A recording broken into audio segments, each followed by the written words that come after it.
प्रशांतजी हरताळकरजी हे आपले खरं तर स्वनाथ फाउंडेशनचे मार्गदर्शक आणि फिलॉसॉफर असं आपल्याला म्हणता येईल. त्यांनी हा विषय खरं तर पूर्ण देशभर वेगवेगळ्या देशांमध्ये त्यांचा प्रवास असतो, त्यामुळे आपल्या देशातली अनाथालयांची परिस्थिती, मनस्थिती आणि बाहेरच्या देशांमधली अनाथालयं कशी आहेत, तिथे अनाथ म्हणून काय विचार केला गेला आहे, तिथे त्यांच्या पुनर्वसन, त्यांच्या कल्याणाची कुठली गोष्ट केली गेली आहे जे आपल्याकडे अजून आपल्याला दिसत नाही.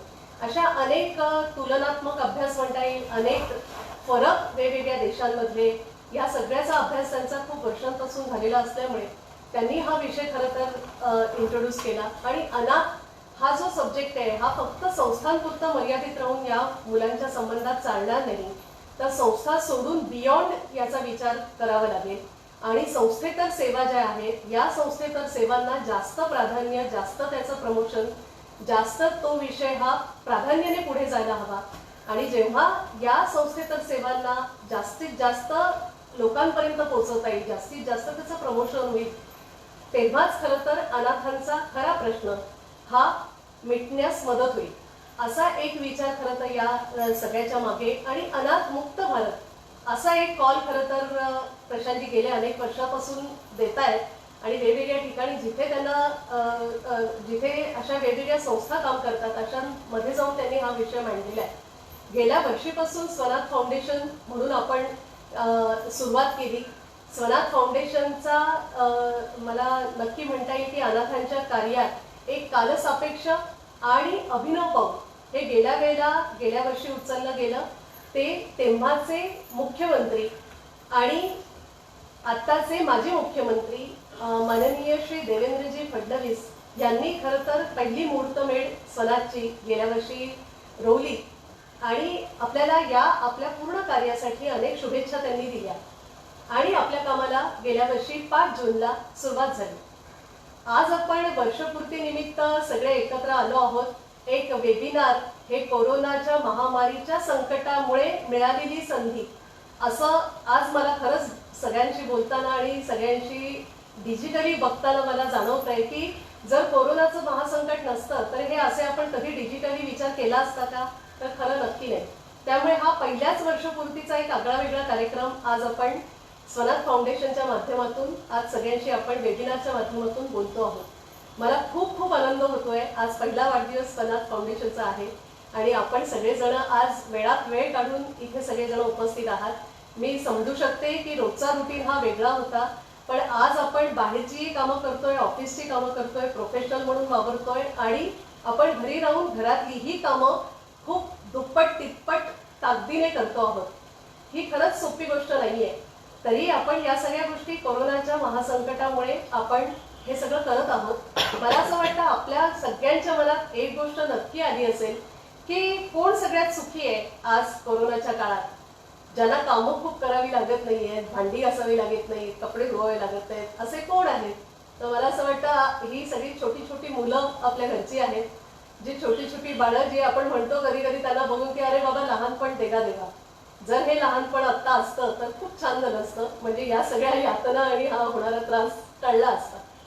पण ही सगळी लहान मुलं खरं तर आनंदी, सुखी आणि सुरक्षित खरंच आहेत का, हा सामान्य मुलांचा विचार मी तुमच्यासमोर मांडतेय. पण जर या मुलांनाही सुरक्षितता, ह्या मुलांनाही जर त्या गोष्टी, ते आनंद, ते सुखी राहणं हे जर नसेल तर मग अनाथ मुलांचं काय. अनाथ मुलं, अनाथांचा विषय हा इतका जटिल, इतका गंभीर आणि इतका खरं तर खूप भयंकर, ज्याचा भयंकर यातना आपल्याला होऊ शकतात असा विषय आहे. आणि तो खरं तर गेल्या 7 मार्चला आपण काही जणांनी तुमच्यापैकी अटेंड केला होता आणि त्यांनी अनुभवला होता की ही मुलं, ह्या मुली, आपण जागतिक महिला दिनाच्या निमित्ताने एकत्र आलो होतो आणि हा सगळा अनुभव बऱ्याच जणांनी आपल्यापैकी घेतलेला आहे की काय मुलींचं आयुष्य आहे, काय या मुलांचं आयुष्य आहे आणि ते कसे राहत आहेत, कशा त्यांच्या समस्या इतक्या जटिल आहेत पण आपल्यापर्यंत कधी पोचल्याच नाही, असा सगळा विचार आपल्या डोळ्यासमोर येऊन गेला. आणि असे सगळे, अशा सगळ्या संबंधातला हा जो सब्जेक्ट आपण घेतलेला आहे, हा स्वनाथ फाउंडेशनच्या 1 वर्ष पूर्तीच्या निमित्ताने आपण हा अनाथांचा सब्जेक्ट आपण सुरू केलेला आहे. आज मी तुम्हा सगळ्यांचं मनापासून स्वागत करते.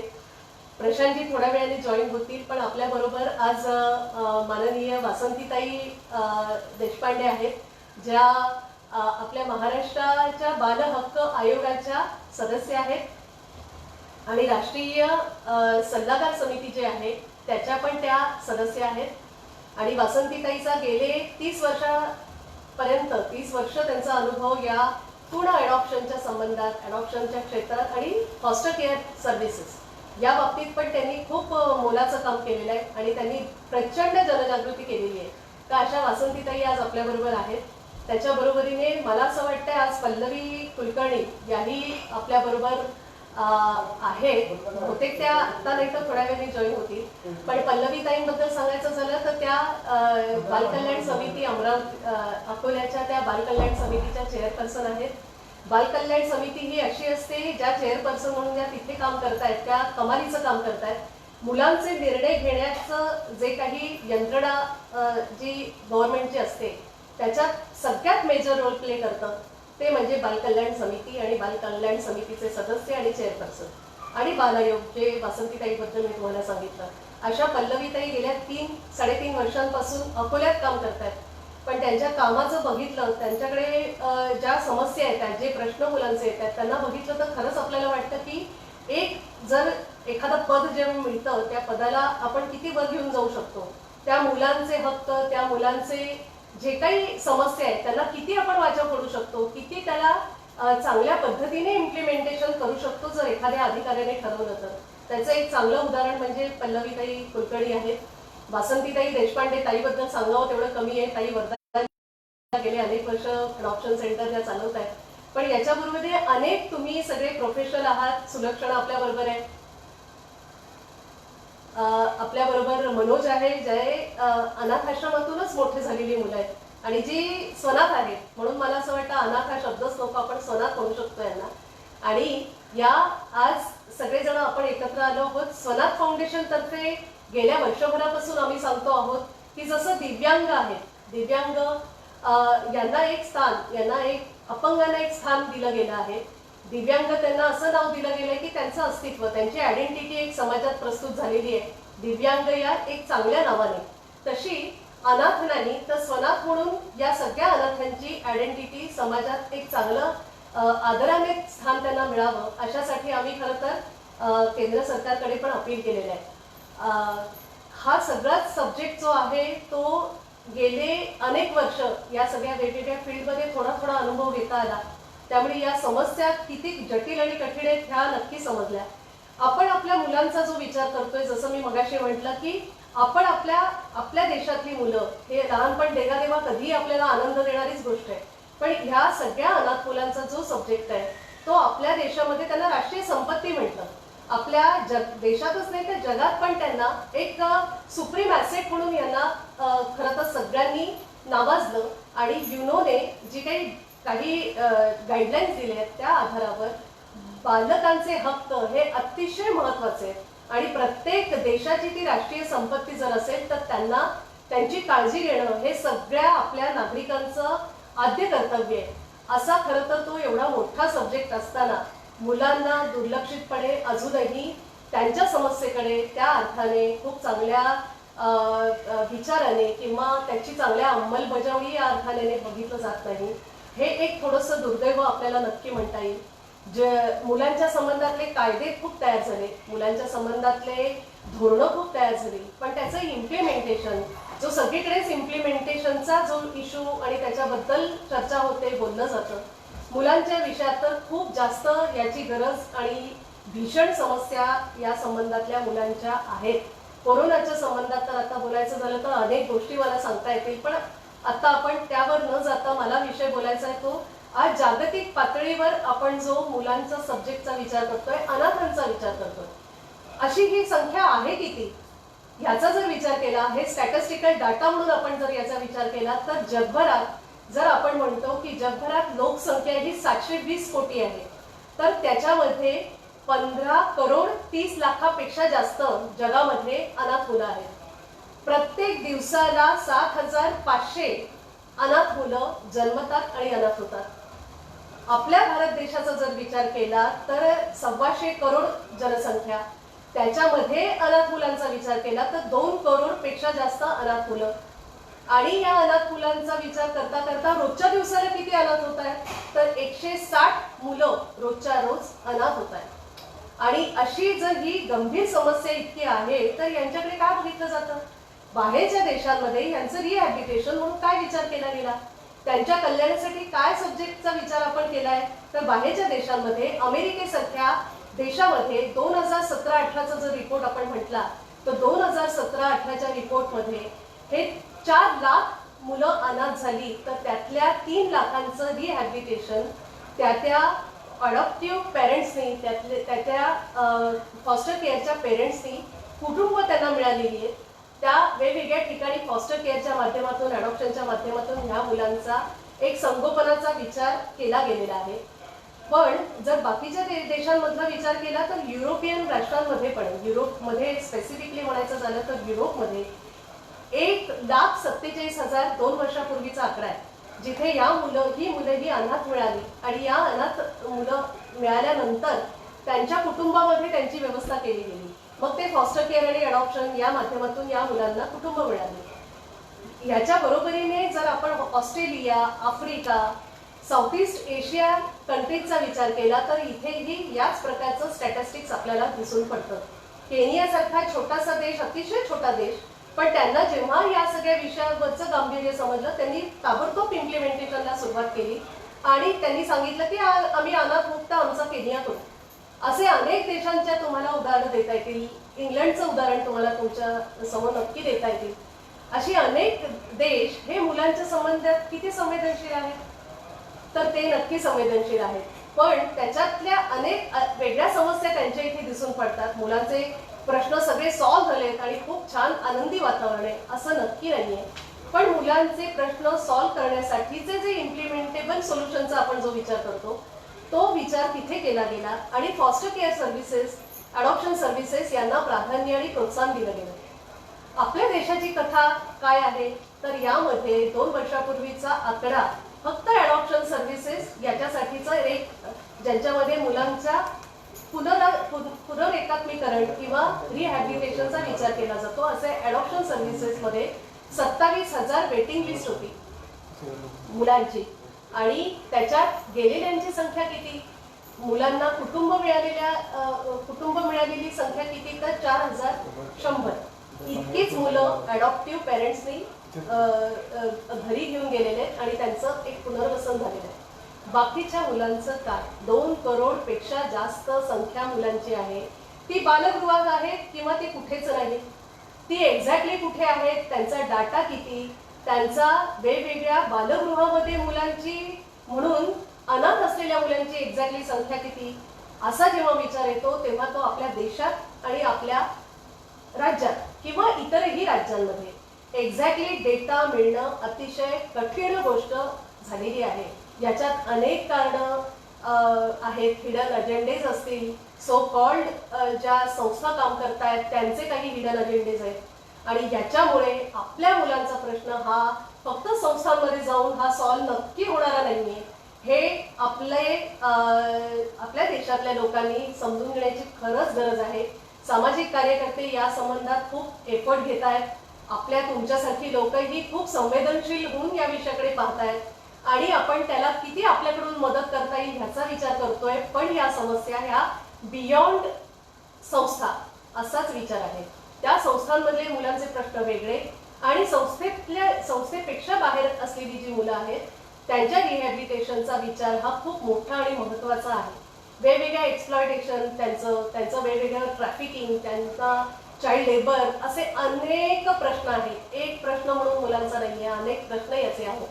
त्याच्याबद्दल बोलायचं झालं तर मला असं वाटतं पूर्ण दिवस खरंच कमी पडू शकतो. पण मला सगळ्यांना तुम्हाला एक गोष्टीची नक्की आठवण करून द्यायची आहे. ती म्हणजे ही सगळी भीषण समस्या असताना आपला देश हा असा होता का? आपल्या देशात अनाथांचा विचार हा आत्ताच आला का? जेव्हा संस्था म्हणून तिथे इंग्रजांनी काही संस्था सुरू केल्या आणि ऑर्फनेजेस नसलेले आपण ऑर्फनेजेस सुरू केले. त्याच्या आधी आपला काय विचार होता? आपल्या प्राचीन परंपरा तर स्वनाथांच्या संबंधातली समृद्ध होती. तुम्हाला ऐकून खरंच खूप प्राऊड फील होईल सगळ्यांना की महर्षी वेदव्यास, वेदकाळाचा विचार केला तर महर्षी वेदव्यास, अष्टवक्र, सत्यपाल जाबाल, महर्षी वैशंपायन, महर्षी पिपलाद, ह्या सगळ्यांचा जर विचार केला हे सगळे अनाथ होते. पण महर्षी पिपलाद बद्दल तर उल्लेख आहे की ते स्वनाथ म्हणून स्वतःला म्हणून घ्यायचे. आणि ही ऋषी परंपरा नुसती राहिली नाही, यांनी समाजाला मोठं प्रबोधन करण्याचं काम केलं. यांना प्राचीन परंपरेशी नाळ घट्ट करण्यामध्ये मदत केलेली असे हे सगळे स्वनाथ असलेले ऋषीमुनी होते. त्याच्यानंतर त्याच कालावधीचा जरी विचार केला तरी सगळ्यात आवडता, आपल्या सगळ्यांचा लाडका आणि जगद्गुरू असलेला भगवान श्रीकृष्ण हे फॉस्टर केअरचे चाइल्ड आहेत. आत्ताच्या टर्म्स मध्ये ते फॉस्टर केअर चाइल्ड आहे. ते यशोदेकडे राहिलं, पण त्याच्या कथा अजूनही आपण ऐकतो आणि किती भारी पॅरेंटिंग असेल ते असा विचार अजूनही आपण करतो आहोत. तर हे फॉस्टर केअर चाइल्ड ह्याच्याप्रमाणेच सीता, शकुंतला, कर्ण असे किती उदाहरणं तुम्हाला द्यायची. त्याच्या पुढच्या काळातली संत ज्ञानेश्वर, संत एकनाथ, संत जनाबाई, या सगळ्यांची उदाहरणं ही अशीच दिसतात आपल्याला की ज्यांनी समाजाचं नेतृत्व केलेलं आहे, ज्यांनी देशाला दिशा देण्याचं काम हे या सगळ्यांनी केलेलं आहे. आणि ह्या जबरदस्त टॅलेंट असलेले, दुर्दम्य इच्छाशक्ती असलेले, कमालीचं नेतृत्व गुण असलेले आणि समाजाला एका परिवर्तनाच्या दिशेत घेऊन जाणारे असे हे जबरदस्त पोटेन्शियल असलेले आणि क्वालिटीज असलेली ही सगळी अनाथ मुलं, यांना अनाथ म्हणायचं की स्वनाथ म्हणायचं? कारण मुळात जेव्हा माझं कोणीही नाही तेव्हा माझाच मी तयार होतो, तेव्हा माझाच मी झगडतो, तेव्हा माझाच मी संघर्षातून पुढे जातो आणि तेव्हा माझाच मी स्वनाथ होतो. तेव्हा दुसऱ्या कोणी नाथाची मला गरजच पडत नाही. मी एकटाच माझा संघर्ष करून मी एकटाच इंडिपेंडंट होतो. आणि ही जी इंडिपेंडन्सी आहे, या इंडिपेंडन्सीलाच आपल्याला अजून इंडिपेंडंट बनवायचं आहे. आणि त्यासाठी हा स्वनाथ फाउंडेशनचा सगळा जो खटाटोप आहे हा यासाठी आहे. आणि म्हणून स्वनाथ फाउंडेशन याच्या मागे एक 10-15 वर्षाचा एक बॅकग्राऊंड आहे, ज्याच्यात सगळे हे जे तज्ज्ञ आहेत, सगळे जे एकाच विचाराने चालणारे, जे आपल्या प्राचीन परंपरेला धरून आपली प्राचीन परंपरा ही घट्ट पकडून ठेवणारा असे जे लोक आहेत, या सगळ्यांच्या मदतीने स्वनाथ फाउंडेशनचा ढाचा तयार झालेला आहे. हा जो पाया आहे हा याच्यावर आधारित आहे. हे गेल्या वर्षीचं जरी बाळ असलं तरी या बाळाच्या आधीच्या प्रसव वेदना या सगळ्यांनी सहन केलेल्या आहेत आणि त्याच्यातून हे बाळ आता 1 वर्षाचं झालेलं आहे. आणि आज हे स्वनाथ फाउंडेशनच्या माध्यमातून मला आज सगळ्यांना सांगायला तुम्हाला आनंद होतोय की हे जन्मल्यापासून ते बाळ जे अनाथ होतं, या अनाथ मुलांच्या संबंधातल्या ज्या योजना आहेत, ज्या त्यांच्या संबंधातली जी इम्प्लिमेंटेबल सोल्युशन आपल्याला वाटतायत, त्यांच्याबद्दल एक सकारात्मकता समाजात आणण्यासाठीचा स्वनाथचा हा एफर्ट आहे. म्हणजे उदाहरणार्थ स्वनाथ फाउंडेशनने जे ठरवलेले की स्वनाथ फाउंडेशनचं मुळात विजनच आपलं असं आहे की मुलांचे हक्क जोपासायचे, मुलांचे हक्कांना प्रोत्साहन आणि प्राधान्य मिळालं पाहिजे. याच्यासाठी आपण मेहनत घेतो आहोत, याच्यासाठी आपला झगडा एका अर्थाने सुरू आहे. म्हणून स्वनाथ ही एक संस्था नाही, तर स्वनाथ ही एक चळवळ आहे, ही एक मुवमेंट आहे आणि हे एक अभियान आहे की जे देशभर एक अभियानाच्या स्वरूपात आपल्या सगळ्यांसमोर दिसतं आहे. स्वनाथ फाउंडेशनचे म्हणून 4 आयाम आहेत. एक तर स्वनाथ फाउंडेशनचं मिशनच हे आहे की हर बच्चे को परिवार, प्रत्येक मुलाला परिवार मिळाला पाहिजे, प्रत्येक मुलाचं घर हे कुटुंबच असलं पाहिजे, प्रत्येक मुलगा हा एक इतर मुलांप्रमाणे त्याचाही विकास झाला पाहिजे, त्यालाही त्याचे हक्क त्या अर्थाने मिळाले पाहिजे. हा स्वनाथ फाउंडेशनचा हे मिशन आहे. म्हणून हर बच्चे को परिवार आम्ही सगळीकडे सांगत असतो. आणि स्वनाथ फाउंडेशनचे 4 व्हेंचर्स आहेत, 4 आयाम आहेत. एक आयाम हा आहे जो तुम्ही आता ऐकलात की अडॉप्शनचं प्रमोशन होणं. फॉस्टर केअर सर्व्हिसेस हे अडॉप्शन सारखाच एक प्रकार आहे. अडॉप्शन मध्ये कंपल्सरी किंवा एक परमनंट पालकत्व मिळतं. अडॉप्शनच्या माध्यमातून मुलांना पालक मिळतात, पालकांना मुलं मिळतात आणि हे एक त्यांचं नातं हे आयुष्यभराचं होतं. पण फॉस्टर केअर सर्व्हिसेस अशा आहेत की ज्यामध्ये 0 to 18 इयर्स ओल्ड, ज्यांना आपण मुलं म्हणतो, या मुलांच्या संबंधातला जो काही त्यांचा टाइम स्पॅन आहे, या 18 वर्षाच्या मुलांना घर मिळू शकतं. 18 वर्षाच्या मुलं ही संस्थेत न राहता त्यांना घरं मिळू शकतात. या आधाराने त्यांना ही घरं नक्की मिळू शकतात आणि हाच एक प्रयास स्वनाथ फाउंडेशनच्या थ्रू आपण करतो आहोत। आणि फॉस्टर केअर पॅरेंटिंग हे आपल्या खरं तर जे ॲक्टमध्ये या सगळ्या गोष्टींची काय म्हणता येईल त्याची वर्गवारी केलेली आहे व्यवस्थितपणे। जे ॲक्ट म्हणजे जुवेनाईल जस्टिस ॲक्ट जो मुलांच्या हक्कांचा जोपासना करणारा त्यांच्या काळजी संरक्षणाची जबाबदारी घेणारा हा ॲक्ट आहे। हा मुलांसाठी खूप मोठा माइलस्टोन ठरलेला आहे। याच्यामध्ये अडॉप्शनचा विचार केला गेला, याच्यामध्ये मुलांना संस्था सोडून दुसरा कुठला चांगला पर्याय मुलांना मिळू शकतो याचा विचार केला गेला आणि त्यांना कंबाईन एकत्र केलं गेलं। आणि एक 2016ला जुवेनाईल जस्टिस ॲक्टला अजून 4 चांद लागले। 2000 साली पण जुवेनाईल जस्टिस ॲक्ट होता, त्याच्या आधी मुलांचे कायदे म्हणून पण हा ॲक्ट होता। पण हळूहळू अमेंडमेंट्स होत गेल्या, हळूहळू जसे जसे मुलांच्या संबंधातला विकास, मुलांची धोरणं, मुलांचे ओव्हरऑल प्रश्नांना वाच्यता मिळाली, त्यांना न्याय मिळायला लागला, तसे तसे या विषयाला या ॲक्टला पण एक 4 चांद लागले आणि त्यातून एक जे ॲक्ट हा एक चांगला परिपूर्ण असा तयार झालेला आहे। त्याच्यात अमेंडमेंट्स तर होत राहतील, पण मुलांच्या हक्कांची काळजी आणि त्यांचं संरक्षण हे कसं केलं जाईल यासाठी फॉस्टर केअर सर्व्हिसेस याचा एक विचार खूप चांगल्या पद्धतीने केला गेला आहे। पण त्यासाठी सरकारी यंत्रणा, त्यासाठी राज्यकर्ते, त्यासाठी जे पालक आहेत ते, त्यासाठी संस्था, त्यांचं इनिशिएटिव्ह आणि त्याच्या बरोबरीने समाजाचं एक जर एकवाक्यता आली तर ह्या सगळ्या गोष्टी खूप पॉसिबल आहेत। आणि ह्या पॉसिबल करण्यासाठीचाच स्वनाथचा हा एफर्ट आहे की फॉस्टर केअर सर्व्हिसेसला प्राधान्य आणि त्याला प्रोत्साहन देणं। त्याच्या बरोबरीने स्पॉन्सरशिप हा एक सब्जेक्ट आहे ज्याच्यासाठी आपण इनर व्हील क्लबच्या मिशन ममता या प्रोजेक्टला आपण आता टायअप करतो आहोत। Inner wheel club of India national त्यांच्या प्रेसिडेंट आता आपल्याबरोबर आहेत, ममताजी इथे उपस्थित आहेत। खरं तर त्या बघतायत, त्यांना आत्ताच खरं तर मी थोड्या वेळपूर्वी सांगितलं की आम्ही हा कार्यक्रम घेतोय, तर त्या लगेच जॉईन झाल्या। पण ममताजींनी हा विषय त्यांचा महत्त्वाचा आणि त्यांनी कमिट केलेला आहे की या सगळ्या विषयासाठी आम्ही तुम्हाला फंडिंग करणार। तुम्ही अनाथांची स्पॉन्सरशिप, तुम्ही अनाथांचे जे काही जी मुलं आहेत, जी डिप्राइव्ड सेक्शन मधले असतील, जी खरी अनाथ मुलं आहेत, या सगळ्या अनाथ मुलांचा आम्हाला डेटा द्या आणि आम्ही तुम्हाला या संबंधातली मदत फंडिंग करायला पूर्णपणे आम्ही तयार आहोत आणि सज्ज आहोत।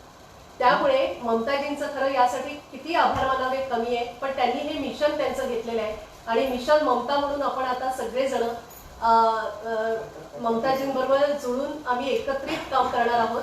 देशातल्या 115 ॲस्पिरेशनल डिस्ट्रिक्टचा विचार यात केलेला आहे, जे माननीय नरेंद्र मोदीजी यांच्या योजनेतून ते साकार होत आहे आणि त्यांच्या योजनेतलाच हा पार्ट आहे ज्याच्यामध्ये आम्ही आमचा अनाथ मुलांच्या विषयातल्या डिप्राइव्ड सेक्शन मधल्या मुलांचा विचार केलेला आहे। त्याच्यात आम्हाला NCPCR नॅशनल जी बाल हक्क आयोग आहेत त्यांचे चेअरपर्सन आहेत प्रियांजी कानुंगो यांनी आम्हाला खूप मोठी मदत केलेली आहे। त्यांनी सगळे त्या मुलांच्या संबंधातले जे काही त्यांचं स्क्रुटिनी करणं आहे, त्या मुलांना शोधून काढणं असेल, त्यांची गरज समजणं असेल, त्यांच्या खरं एक्झॅक्टली कुठे कुठे ते आहेत, कुठल्या कुठल्या जिल्ह्यांमध्ये कुठल्या छोट्याशा खेडेगावात ती मुलं आहेत, हे सगळं आयडेंटिफाय करण्यासाठी आणि ओव्हरऑल या विषयाला न्याय देण्यासाठी मिस्टर प्रियांजी कानुंगो यांनी खूप मोलाची कामगिरी केली आहे। अजूनही त्यांचं काम सुरू आहे, पण आम्हाला एक छोटासा खारीचा वाटा त्याच्यात घेण्याची संधी मिळाली आहे। त्यामुळे आम्ही इनर व्हील क्लब बरोबर येत्या काळात आम्ही हा सगळा विषय हातात घेतो आहोत आणि आम्हाला NCPCR कडून आम्हाला मुलांच्या संबंधातलं स्क्रुटिनी करून मुलांची संख्या, मुलांचं स्टॅटिस्टिक्स मिळणार आहे आणि त्याच्यात इनर व्हील हे त्यांच्याकडून फंडिंग करणार आहे आणि मॉनिटरिंग करायचं काम हे स्वनाथ फाउंडेशन कडून केलं जाणार आहे। तर हा एक आनंदाचा सब्जेक्ट आहे जो मला तुम्हाला शेअर करायचा होता। आणि चौथा विषय जो आहे तो तुम्हाला सगळ्यांना माहिती आहे, जो तुम्ही सगळीकडून ऐकता आहात, जो 18 वर्ष पूर्ण झालेल्या मुलांच्या समस्या। ह्या संस्था ज्या संस्थांमध्ये ही मुलं राहतात, एक तर सगळी एकत्र असतात, ती संस्थांमध्ये राहतात, काही जणांना नातेवाईक असतात, काही जणांना नसतात, काही आर्थिकदृष्ट्या मागासलेले असतात, काही नसतात, काही जणांना अडचणी प्रचंड असतात, काही जणांच्या आया किंवा वडील हे सिंगल पॅरेंट असतात, त्यांना पॉसिबल नसतं त्यांच्या मुलांची काळजी घेणं। त्यामुळे ही मुलं ही संस्थांमध्ये राहतात, त्याच्यात अनाथ असतात, त्याच्यात जी निरीक्षण गृहात छोटे मोठे काहीतरी छोट्याशा काही चुका झालेली, काही गुन्हे असं चुकीचं मी शब्द खरं तर वापरणार नाही, कारण हे गुन्हे मुलांचे खरं नसतातच. मुलांना परिस्थिती जबाबदार असते आणि त्या परिस्थितीतून ते गुन्हे किंवा एखादी चूक करण्यासाठी, एखादी त्यांच्याकडून आरोपी बनण्याची त्यांच्यावर वेळ येते, अशी ही मुलं, निष्पाप मुलं या सगळ्या कचाट्यात सापडतात. आणि ही सगळी मुलं असतात ती पण निरीक्षण गृहात राहतात आणि असा सगळ्या मुलांचा एकत्रित विचार होतो तो त्या संस्थांमध्ये होतो. आणि या संस्थांमधली अनाथ मुलं अशी जर वेगळी कॅटेगरी करायची झाली तर ही खूप कठीण गोष्ट होऊन बसली आहे. आणि ही जी मुलं एकत्रित राहतात त्या संस्थाचालकांच्या इकडे अनेक प्रश्न असू शकतात. आम्ही नक्की असं म्हणणार नाही की ते असं करतात म्हणूनच ही अशी मुलं वागतात. अनेक वेगवेगळ्या प्रश्नांना वेगवेगळ्या पैलूंची वेगवेगळे पैलू आहेत हे मला नक्की समजू शकतं. आणि त्यांच्याही अडचणी खूप कमी आहेत नाही आहेत, त्यांच्याही अडचणी जास्त आहेत. गव्हर्नमेंटकडून मिळणारा त्यांना मानधन असेल किंवा त्यांना मिळणारं जे अनुदान असेल, अशा अनेक समस्यांमधून तेही चाललेले आहेत. पण मला असं म्हणायचं की या सगळ्या याच्यात मुलांचं भरडणं का? ही जी अनाथ मुलं आहेत किंवा ही जी सगळी निराधार असलेली मुलं आहेत यांचं न्यायाचं काय? तर या मुलांना जेव्हा ही या संस्थांमध्ये वाटतात आणि 18 वर्ष पूर्ण झाले की जातात, बाहेर पडतात. ही मुलं 18 वर्षाचीच बाहेर पडतात असं नाही, त्याच्या आधी पण कोणती संस्था जर एखाद्या मुलांची संख्या वाढली तर ती आधीच म्हणते की जा बाबा, तू होतं झालं, तू काही शिकत नाहीयेस, निघू शकतोस. असे अनेक सोकॉल्ड गोष्टी, वेगवेगळ्या बॅड प्रॅक्टिसेस या संस्थांमधून होतात. आणि मुलं ही 18 ते 21 वयोगटातली मुलं काही ठिकाणी जिथे आपल्या राज्यामध्ये मुळात अनुरक्षण गृहांची संख्याच कमी आहे, त्यामुळे ही 18 वर्ष झालेली मुलं ही 21-22 वर्षापर्यंत त्यांना एक्सटेन्शन मिळतं. अशी जी अनुरक्षण गृह ज्याला म्हटलं जातं, अशा संस्थांची संख्या कमी असल्यामुळे ही 18 वर्षाची असतानाच बाहेर फेकली जातात. त्यांचा कुठलाही डाटा, त्यांचंही कुठल्याही रजिस्ट्रेशन, त्यांचं कुठलंही लायसन्स त्यांच्याकडे नसतं आणि ते अशाच अवस्थेत बाहेर पडतात. आणि त्यांचं कोण असतं वाली, ते कुठे जातात, त्यांचं काय होतं, त्यांचं लाईफ कशा प्रकारे ते स्ट्रगल करतात आणि गुड क्वालिटी ऑफ लाईफ ज्याचा विचार आपण करतो, हॅपीनेस इंडेक्सचा विचार करतो, इथे ही मुले कुठे आहेत हा एक मोठा प्रश्न आपल्या सगळ्यांच्या मनात आल्याशिवाय राहत नाही. आणि असाच हा प्रश्न आमच्या डोळ्यासमोर पण आहे. या गोष्टी कशा फेस करायच्या, या गोष्टींचे डेटा कसा मिळवायचा, यासाठी सुलक्षणा असेल, मनोज असेल, अमृता असेल, अभय असेल, अमित असेल, असे अनेक अजून मुलं जी आहेत की जी संपर्कात आलेली आहेत, जी काहीतरी स्ट्रगल करतात. आता एक आदित्य म्हणून त्याची पण एक ओळख झाली, तिथे मयुरी जोशी म्हणून एक काम करते आहे, पुण्याला तिचं काम आहे. असे अनेक मुलं आहेत जी काही त्यातली MSW होतात, काही शिक्षण अर्धवट सोडतात. पण या मुलांचं काय? या मुलांना एक फॅसिलिटेटर म्हणून काय विचार करता येईल, स्वनाथ फाउंडेशन काय करू शकतो याचा विचार आपण केलेला आहे. आणि काही इम्प्लिमेंटेबल प्रॅक्टिकल सोल्युशन्स यांच्यासाठी काय देऊ शकतो ह्याचा विचार करून स्वनाथ फाउंडेशन मार्गक्रमण करत आहे. या सगळ्यासाठी मला असं वाटतं तुमच्या सगळ्यांची मदत ही खूप महत्त्वाची आहे. आणि आता मला याच संबंधात म्हणायचं आहे की प्रशांतजी आता आपल्या समोर आहेत का? शीतल, प्रशांतजींशी कॉन्टॅक्ट झालाय का तुझा?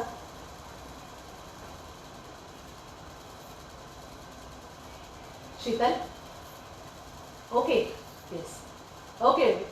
तर प्रशांतजी तुमचं स्वागत. आणि हा सगळा विषय मला असं वाटतं की आपले मार्गदर्शक प्रशांतजी आज इथे आहेत आणि हा सगळा खटाटोप हा याचसाठी होता की त्या निमित्ताने 1 वर्ष पूर्ती झाल्यानंतर स्वनाथ फाउंडेशन ज्या गोष्टी करू इच्छित आहे, जे त्यांनी आयाम आखलेले आहेत, हे सगळे समाजाचा हातभार लागल्याशिवाय, समाजातून ते सगळं त्यांच्याकडून खालीचा वाटा जोपर्यंत येणार नाही तोपर्यंत स्वनाथची स्वप्न, स्वनाथचं जे काही ध्येय आणि उद्देश आहे ते पूर्ण होऊ शकणार नाही. त्यामुळे आम्ही बघतो आहोत की समाजातून याला सगळीकडून प्रतिसाद मिळावा, एक चांगली सकारात्मकता या अनाथ मुलांच्या संबंधात म्हणजे स्वनाथांच्या संबंधात समाजात यावी, हा एक विचार आम्ही सगळ्यांनी केलेला आहे. आणि आज हा विषय घेऊन तुमच्यासमोर उपस्थित आहे.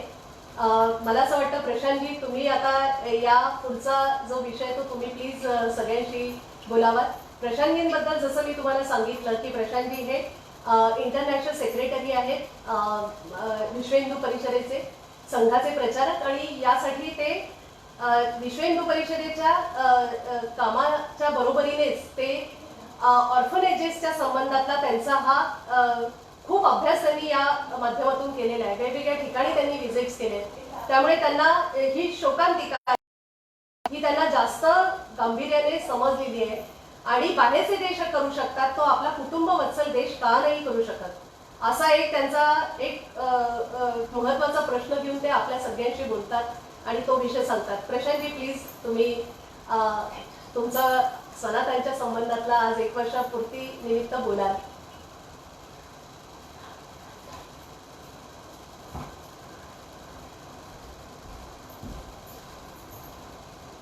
प्रशांतजी तुम्ही दिसत नाहीये, तुम्ही तुम्ही फक्त हा व्हिडिओ हा प्लीज.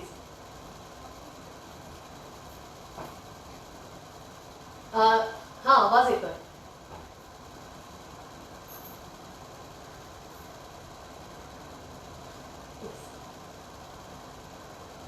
नाही नाही नाही दिसत आहे प्रशांतजी, अंधार आहे पूर्ण. हा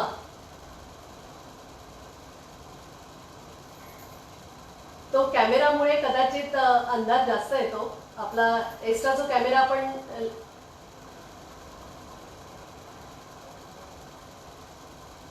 हो हो हो हो हो येस येस येस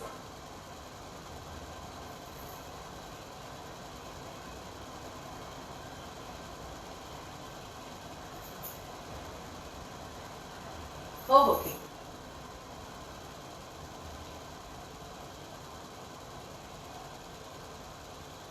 हा प्रशांतजी बोला, आवाज ऐकू येतोय प्रशांतजी, बोला तुम्ही. हो हो हो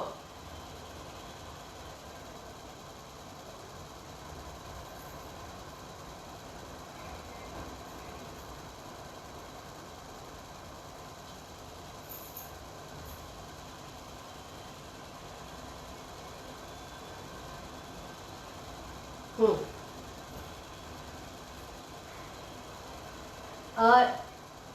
हा हिंदीमध्ये बोलू शकता प्रशांत, बोला ना. हिंदी नाही चालेल, हिंदी बोलू शकता.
धन्यवाद, धन्यवाद प्रशांत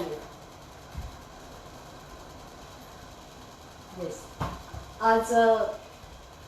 आज वर्षपूर्ति के अवसर पर हम सब यहाँ पे मिल रहे हैं और मुझे बहुत अच्छा आनंद मिल रहा है कि ये डिजिटल माध्यम से भी हम सबको मिल पाए हैं, सबको देख पाए हैं, क्योंकि ये कभी हमने सोचा भी नहीं था कि इस प्रकार की ऐसे कभी परिस्थिति हो सकती है और हम ऐसे तरीके से एक दूसरे को दूर से लेकिन बहुत नज़दीकी से देख सकते हैं। तो आज ये डिजिटल माध्यम से बहुत बढ़िया हमने एक वेबिनार किया है और अभी ये श्रृंखला हम कुछ दिनों तक, मुझे लगता है जब तक कोरोना का ये संकट पर हम कुछ ठीक तरह से आगे बढ़ नहीं पाते तब तक हम इस माध्यम से आप सबसे जुड़ते ज़रूर रहेंगे, इस विषय की संबंध में चर्चा करेंगे और हमारा विषय ये कैसे आगे बढ़ सकता है, आप सभी का इसमें क्या योगदान आप सब देख सकते हैं, ये इसको सोचकर हम आगे बढ़ेंगे। और आपने इसीलिए इतना, आपका सभी का समय इतना दिया है, इसलिए मैं बहुत आप सभी की आप सभी का आभार व्यक्त करती हूँ। और मुझे लगता है कि जैसे भगवान श्री कृष्ण जिसे जगत गुरु कहा गया है, हम तो उसे हमारे सनातन फाउंडेशन के लिए उनको ऐसे व्यक्ति मान रहे हैं कि जिन्होंने ये बहुत मुश्किल बात कर लिए है उन्होंने, क्योंकि ये जो विषय था, ये फॉस्टर केयर पेरेंटिंग जो सब्जेक्ट है वो बहुत ही मुश्किल है समझने के लिए, लेकिन भगवान श्री कृष्ण का ऐसा उदाहरण है जो यशोदा मैया के ही यहाँ पर उसकी जो लीलाएं है, उसका जो बड़ा होने का जो कुछ श्रृंखला है, जो सिलसिला है, वो वहाँ का है। और वहाँ पे ऐसे पेरेंटिंग जबरदस्त यशोदा मैया ने और श्री कृष्ण जी का हमने सुना है, हमने वो जो कथाएं सुनी है वो सब अच्छे पेरेंटिंग की ओर लेके जाने वाली है। और हमें इसीलिए लगता है कि ये दृढ़ विश्वास हम लेके रखे हैं साथ में कि ये पॉसिबल है, ये इस बात को हमें पॉसिबल करना है। और ये ऐसे श्री कृष्ण, ऐसा जो श्री कृष्ण है वो हमें घरों घरों में दिखना चाहिए, और वो संस्थाओं में नहीं तो उसका घर, ये हर घर का आंगन, हर घर हो सकता है। लेकिन ऐसे श्री कृष्ण के लिए हमें श्री कृष्ण बनना होगा और अर्जुनों की सहायता करनी पड़ेगी, क्योंकि जो अर्जुन ऐसे था, जो अनाथ बच्चों के संबंध में मैं कहूंगी तो मुझे एक थोड़ा सा अलग सा इस पर कहना है कि एक अर्जुन, ये एक दुर्दम में इच्छा शक्ति रहने वाला, एक नेतृत्व गुण संपन्न, ये हमारा स्वनाथ ही है। और ये स्वनाथ रहा हुआ अर्जुन, इसीलिए श्री कृष्ण ने अर्जुन को चुना गया था, अर्जुन को चुना था। उसने दुर्योधन के यहाँ गया नहीं, वो अर्जुन को चुना। वो क्यों चुना उसने उसे? क्योंकि उसमें वो काबिलियत थी, उसमें वो सब गुण से भरा हुआ था। और श्री कृष्ण को ये बराबर पता था कि ये अर्जुन ही ये बात कर सकता है, अर्जुन ही ऐसा व्यक्ति है कि जो इस सभी बातों को, सभी संघर्षों से मुक्त वो अपना वजूद जरूर क्रिएट करेगा, वो कुछ न कुछ इससे हासिल करके आगे बढ़ेगा। और ये जबरदस्त इच्छा शक्ति रखने वाला वो व्यक्ति थोड़ा सा बीच में हताश जरूर हुआ था, लेकिन मुझे लगता है कि स्वनाथ फाउंडेशन ये श्री कृष्ण बन के अर्जुनों की सहायता करने वाला, स्वनाथों के लिए काम करने वाला, अर्जुन रूपी स्वनाथों को सहायता करने वाला, मदद रूपी रहने वाला ये स्वनाथ फाउंडेशन रहेगा। और हम उस सबके पिलर्स रहेंगे जो इसको सहायता देने में अपना अपना योगदान देंगे। आप सभी यहाँ पर उपस्थित हुए वेबिनार के माध्यम से आपने सभी ने बहुत अपना समय निकाला है। आज मैं बहुत आप सभी का आभार व्यक्त करती हूँ, और ऐसे ही आप सभी जुड़े रहेंगे। स्वनाथ फाउंडेशन की ओर से आपको अलग अलग सी कार्यक्रमों के बारे में, अलग अलग से जो एक्टिविटी चलेगी उसके बारे में न्योते जरूर मिलेंगे, आप उसमें ज़रूर सम्मिलित हो जाइए, स्वनाथ से जुड़े रहिए। और इसीलिए मैं सभी का आभार व्यक्त करती हूँ। प्रशांत जी, आप बहुत समय देके आए, इसलिए आपका आभार। वसंती ताई, पल्लवी ताई, माधुरी ताई, और आप सभी मेरी जो संवेदनशील फ्रेंड्स जिनको कह सकते हैं, जो एक मेरी आवाज़ देके आ गए हैं, तो आप सभी मेरे फ्रेंड्स को मैं मेरी ओर से बहुत शुभकामनाएं भी देती हूँ और आभार प्रकट करती हूँ। मेरी टेक्निकल टीम स्वनाथ की टीम है, शीतल नागप, ये आपके सभी के कांटेक्ट में थी।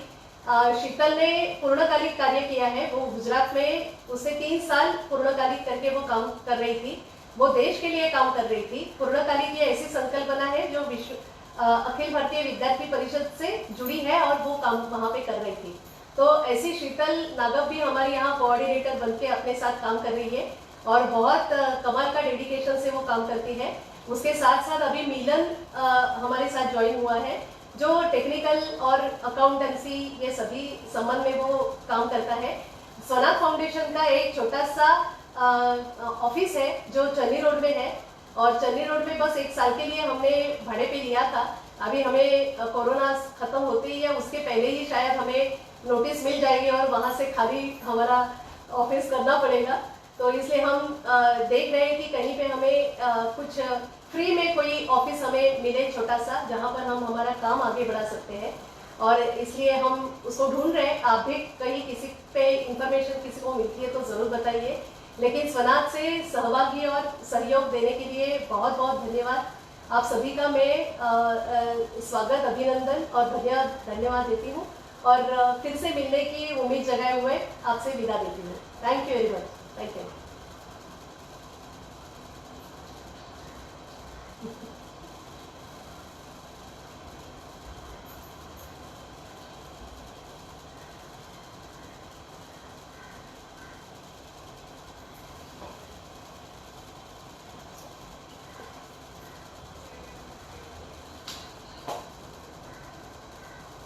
एक सेकंड।